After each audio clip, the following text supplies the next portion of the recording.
It is 1 o'clock on the West Coast, and you know what that means? That means it's time for HugNation. Oh my gosh, we've got a great crowd here already. We have got good vibes galore. We've got an army of love-filled people who are ready to shower the earth in all the goodness they got inside them.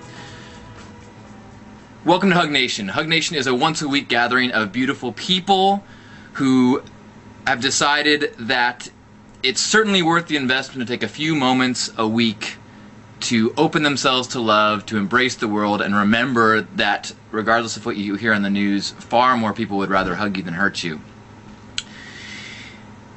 It's unfortunate that we need to actually kind of gather into groups and reinforce and strengthen each other's, encourage each other's to be more loving, but the truth is that the world lacks that momentum, lacks that encouragement.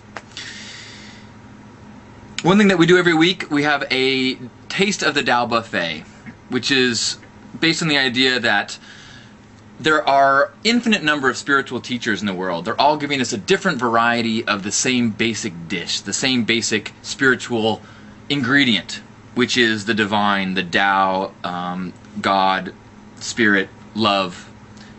Words are really hard to express these things because they are the inexpressible. My grandpa used to call it the unbegun beginning. That was one of his ways of talking about this, the divine. So, one of the neat things about the Tao buffet is that you can sample things that you may, in your mind, have said, "Oh, I don't believe in Mormonism." But you could listen to it, you could hear them talk about it, you could taste, kind of chew on it, and go, "Okay, well, there's some parts of that that actually resonate with me. I'm gonna let that help me on my path." Or, you might say, "Oh my gosh, you have to wear special underwear." No, this isn't good for my spirit. But there's no fear in tasting it. Let's sample it out, and if one day something might fill your belly and make you feel great, another day something else might do it. And the whole concept here is that we're not aligning ourselves with this one path that someone has told us. This is the way, here are the teachings that are going to work for you. It's like, I don't know. Let's learn. Let's taste. Let's enjoy all of the meats of our cultural stew, as Homer Simpson said. Okay, so one of the here's a great example of how the Tao buffet works. I have heard for years and years about a spiritual chef named Rob Brezney.